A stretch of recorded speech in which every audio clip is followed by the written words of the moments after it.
5 reasons not to have a sailing. Hold on, too much sun. 5 reasons not to have a sailing. Hold on, too much wind. 5 reasons not to have a Wait, sailing. wait, the lighting's wrong. Oh, for 5 reasons not to have a sailing. No, it's too echoey. Oh, for 5 reasons not to have a sailing. 5 reasons not to start a sailing channel. It's a full-time job. It will not make you rich. Filming on a boat is difficult. Sex, disasters and negativity. People will hate you.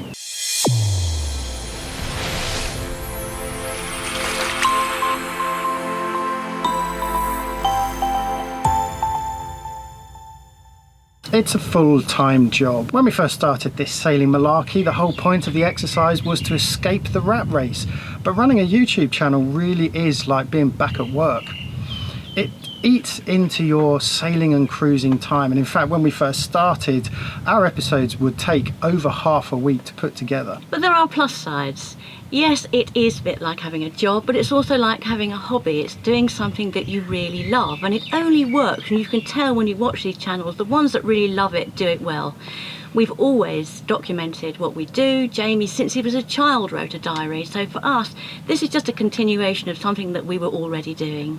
And yes, it does eat into your time. It's very true. But they reckon that only about 10% of your time as a cruiser is actually spent sailing. The rest of the time is exploring on shore and enjoying the countries that you visit. And then there's still a lot of time left over. Some people like to do bird watching, learn cookery, learn languages. For people that make sailing channels, it's about learning to film. It will not make you rich. Even the 2 biggest sailing channels, that's Delos and Vagabond, on 260,000 subscribers and 388,000 subscribers, are tiny compared to the big YouTubers, aren't they? Yeah, I mean, you've got people like Philip DeFranco, who has, what, 6 million subscribers. Casey Neistat, of course, he's approaching 10 million subscribers.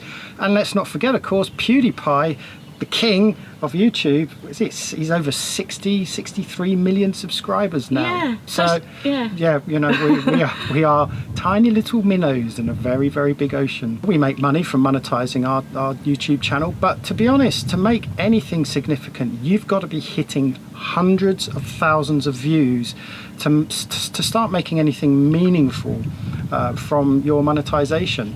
And yes, there are buy us a beer buttons, and there's the fantastic Patreon option where people subscribe and give you a little bit of money for your videos. But I checked through the numbers, and we're on a par really with Delos and Vagabond when it comes to the percentage of people who actually support you against It's the small. number of subscribers. Yeah. It's really small. It's less than 1%. Less than 1%. Don't forget there's the initial outlay of all this equipment like cameras and laptops and sound equipment. If you're interested in the equipment that we use, then check out the description below. We list everything that we use to make these videos.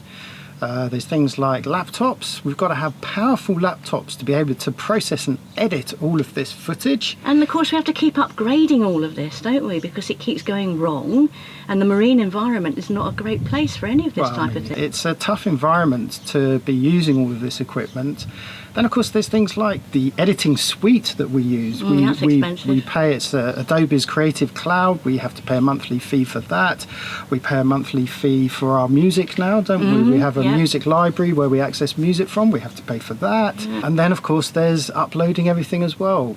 In fact, not just uploading, but also the R&D, the YouTube tutorials that we watch. We're on the internet quite a lot, so those are costs that you have to factor in as well. Filming on a boat is difficult. If you watch this particular episode in fast forward, you'll probably see the background lighting is always changing, and that's one of the big problems. Then you've got the wind to contend with and the movement on the boat. So of course we try to put the sun behind us when we're recording, and the wind behind us, or ideally no wind at all. On a boat, try finding the perfect conditions. I mean, you only have to look at the situation we're in now. We've got all of these cushions stacked up with the blinds down and bits of foam here and there to protect us from the wind. I mean, we've spent hours marching around this marina just to do an episode because we need to find somewhere that's got good light and no wind. it's difficult. It is difficult, but also, I mean, the marina, it sounds great, doesn't it? Because it's a lovely, gentle place here. It's nice and flat. You'd think there'd be no problem. But we've got long tails going past. We keep having to stop. We've got people doing the work in the yard. Outboards going off. Yeah, people walking past saying hello. I mean, it's not a sound studio, so you have to really be patient. And the sort of knock-on effect of doing this is that you start to view every TV programme and every film you watch and anything you watch with a cameraman's eye, and it can somewhat detract from the story because sometimes we're pausing and rewinding and looking at to see how scenes have been interesting edited. Angle and, all that sort of thing. But that's the fun side of it, isn't it? It's the fun side of it. It's a great learning, creative process. Sex, disasters and negativity. Yep, sex really does sell, but sadly we don't look particularly good in bikinis. We don't have particularly ripped bodies, so unfortunately we can't really sell the sex thing, can we? No, not at all. We did do an episode actually called Naked Sailing, and that alone hit well over 100,000 views very, very quickly, and it was simply because it was called Naked Sailing. Fortunately, there isn't really too much naked sailing in there, and what nakedness there is all pixelated, so it's just as well. But it just goes to show you that those kind of episodes people just instinctively click on. Yes, 183,000, you know, at the last look, and I think there's probably quite a few disappointed people who watched that video. Okay, the second one then is disasters. If you've got a disaster as the main subject of your video, then people will watch it. They love disasters. People just love seeing when things go wrong. So you either have to have a disaster, manufacture a disaster, or clickbait a disaster. The second two not really very good because people will see straight through those. So yeah, disaster sells, sadly. And bickering. Yeah. And then the last one, of course, is negativity. Right. Oh God, negativity. I mean, we did 2 videos, you may have seen them recently, about buying a boat. Yeah. Do you remember? 5 reasons not to buy a boat. Yeah.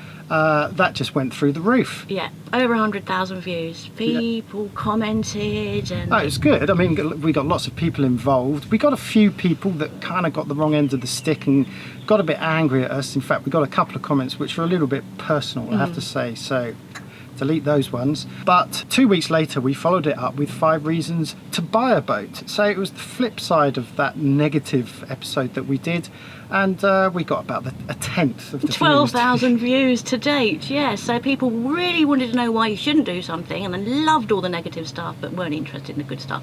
And really, if they'd watched properly not to buy, we were actually saying you should buy. Yes. You know, sometimes people don't quite get the nuances. No. Maybe that's just our Britishness. Yes, maybe. People will hate you.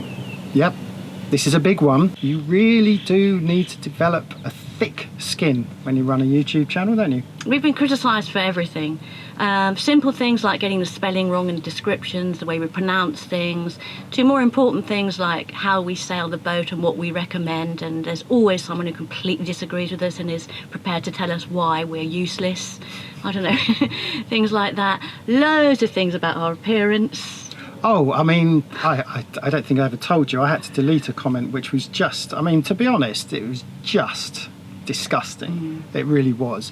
I think we're quite lucky in the world of YouTube. Our viewers on the whole are mature, engaged, and love to leave generally positive comments. Yes. Of course, YouTube is famous for trolling and general nastiness, and I think we're quite blessed that we don't on the whole get that.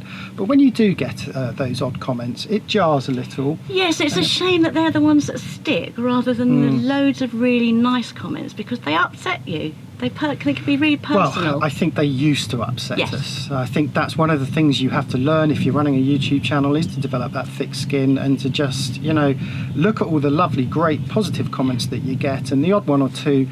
I've got this theory, there is this single old drunk man syndrome. Yes. And the single old drunk man syndrome is the guy that's, and it's 99.9% men, get home from the pub, they've had one too many whiskies, they're feeling a little bit angry and very pissed, and they get on YouTube and start leaving abusive comments. We have a couple of serial commenters like that who you can tell you just want to say, mate, leave the commenting on YouTube channels until next morning, because you know, you're clearly not in control of your thoughts and what you're typing. Yeah, whereas we used to tackle everything, now we just leave them. As long as they're not racist or homophobic or sexist or downright really rude, those we will remove. But other things, we will leave them there, and we probably will just leave them to let everyone else see what a twit that person was for writing that comment in the first place. But yeah, it's a real biggie. It can bring you down, but don't let it. And the more you do it, the less personally you take it. Yeah, and another thing that we've been criticised for is being posh. Yes. Oh, let me read this comment. I've got this really good comment. Go on, here. read this comment. This is brilliant. This is brilliant. This is quite recent, actually. You both seem like a couple of hoity-toity rich people who, if given $1 million in cash, would complain they weren't new bills. I think part of the problem is that we are British. We have been told by good friends that as soon as you open your mouth with a British accent, you invariably sound posh. Now, I've got to explain something, and our British viewers will understand this. I was born in Arlo in Essex, and she was born in Streatham in South London. So we're not posh at all. So if any of our British viewers know that these two places are not posh places, and when I slip from my television voice to my Essex voice, you will know that we are definitely not posh. But because we have British accents, I think people just assume we're either the well, we're normally the evil criminal in films. Yeah, we are. We're the sneaky, nasty one. But we're not a posh at all. We didn't go to private schools. We didn't have any special education. We didn't have any kind of privileged background. But we are English, and this is our accent, and that's it. So deal with it. Yeah, don't make assumptions about people. It's not fair.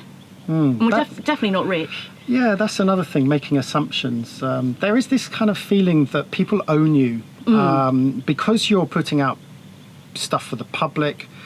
People feel that they have a right to be critical and to be nasty.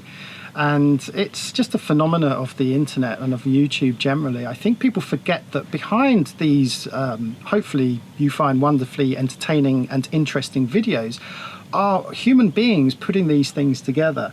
But because of the anonymity of YouTube and the internet in general, people, keyboard warriors, these armchair sailors and armchair critics feel quite comfortable criticising and being quite nasty sometimes. They forget that we're people like they are. We hurt. We do hurt. One more thing on people hating you is the number of comments you will get if you choose to have a Patreon account or a buy us a beer button, because some people really hate it when any of us ask for money. I'm just going to read one comment here, which was, "Stop begging for money from Patreon and other social media and get a proper job." All of us that have buy us a beer buttons and Patreon buttons all get these comments all the time, but what people fail to notice is that we're all putting this content out for free. Whether you choose to support us is entirely up to you. Of course, we will keep reminding you every now and then that we have a Patreon page and we have our buy us a beer scheme. Yeah, we've explained how expensive it is and how time consuming it is. It's time, and you know, we get a lot of really positive comments on the quality of the videos as well. Let's not forget that the kind of content that we're putting out now would have taken a TV production team 10 years ago many thousands of pounds with a big crew.